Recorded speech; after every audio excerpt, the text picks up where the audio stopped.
Вот. И указ Сердоль-Шаха Кицаду Ермолов в Кавказе, командующий Кавказским корпусом Хотин Хавиошина, Суязин докладной между Кумой и Тереком. Я захватил у этих самых туземцев, по-моему, он из Масит миллион Истахбуцар, и он пишет, у нагайцев и у чеченцев. Это территория от Терека до Кумы. Кума, калмыки, да, Хуачаду, Кума. 6 миллионов или 2,5 миллиона овец захвачено у туземцев. Так, ну, масштаб, он хайнхар, какой масштаб, это скотоводство. Нохчиш, даже. Так, Кузкиген, Уэштат, Язин выписывает, Шлилу, Шерезе, Халхарт Амхала, история Кабардинского полка, по-моему, история Кабардинского полка. Ермола, Вечхинаха и полк Нохчичуялина, и вот они как они описывают. Кабардах, Амбиню и полк. Вот. Когда мы попали в Чечню, было ощущение, как будто мы попали в рай. Если на земле существует рай, он, наверное, находится в Чечне. После Дагестана у нас впечатления были очень сильные. Чеченские села утопают в садах. Что удивительно, земля полностью, она испещрена арыками. У чеченцев полевное земледелие. Когда наша кавалерия шла через чеченские поля кукурузы, то всадников не было видно. И власть вся, 7 лет войны на Кавказе был. Царь Масар отмечает.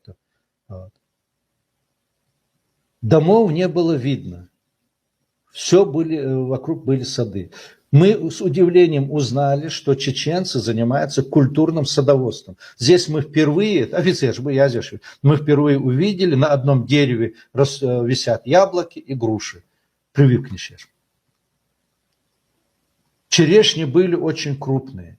Персики были с кулак величиной и просвечивали косточки.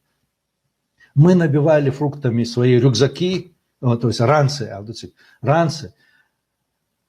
И в то время у нас уходило до нескольких недель времени, чтобы уничтожить то, что осталось после того, что мы вывезли. Мы вывозили все, что могли, остальное нам приходилось уничтожать. Иногда уходило до нескольких недель. Мы вытаптывали их поля, вырубали сады, засыпали арыки, сжигали стога сена. Чеченские агулы, они были окружены огромным количеством стогов сена.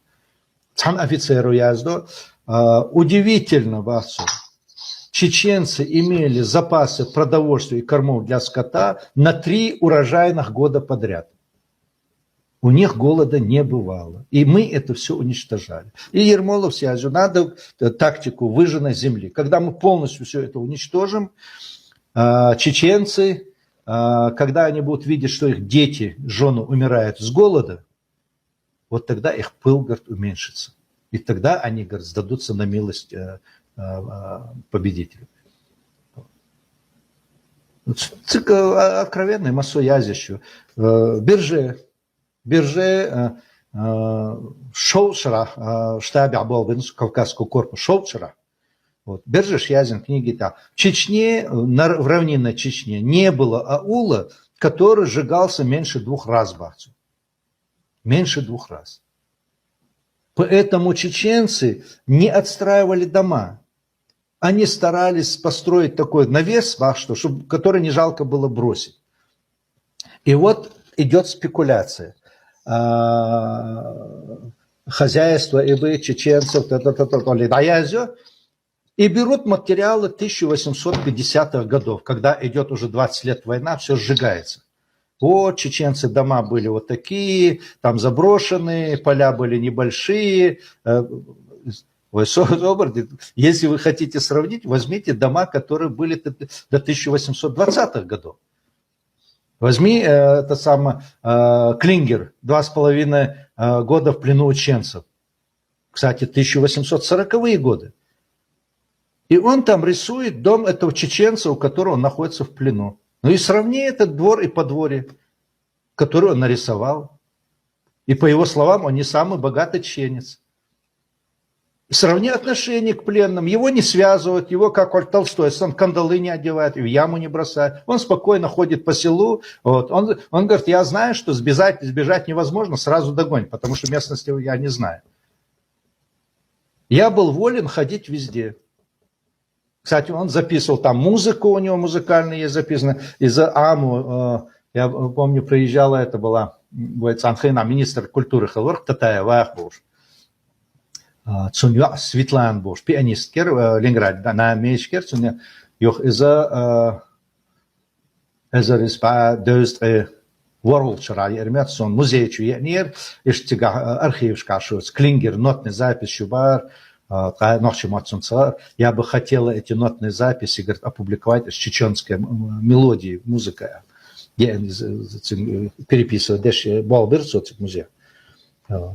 Офицер Властов Субах, 7 лет или 7,5 лет войны на Кавказе. Дворянин, Кавказцев, Вишвац, это шовинистическое, непризнанное, оттуда и вот дикари, разбойники были. И тот же он пишет так. При природной сметливости ума чеченец не склонен к войне. Он более склонен к мирному труду. Чеченец берется за оружием, дабы защитить свою семью и свою землю. Чеченец на голову выше чеченский крестьянин нашего русского крестьянина. У него лучшие лошади, у него лучшие коровы, у него лучшие овцы, у него, говорит, больше урожай. Вот тут этот Властов описывает.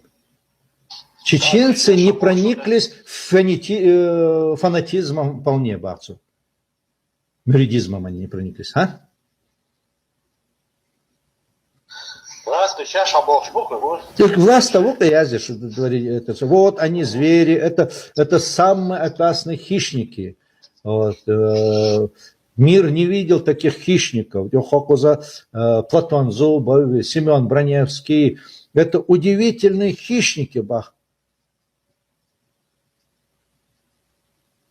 Вы представляете, чеченец, когда его, говорит, сажает на штык солдат, он еще старается кинжалом дотянуться до противника. Оказывается, это воду, знаю, оказывается, штык, просто шикю халаин, волвиш халгару.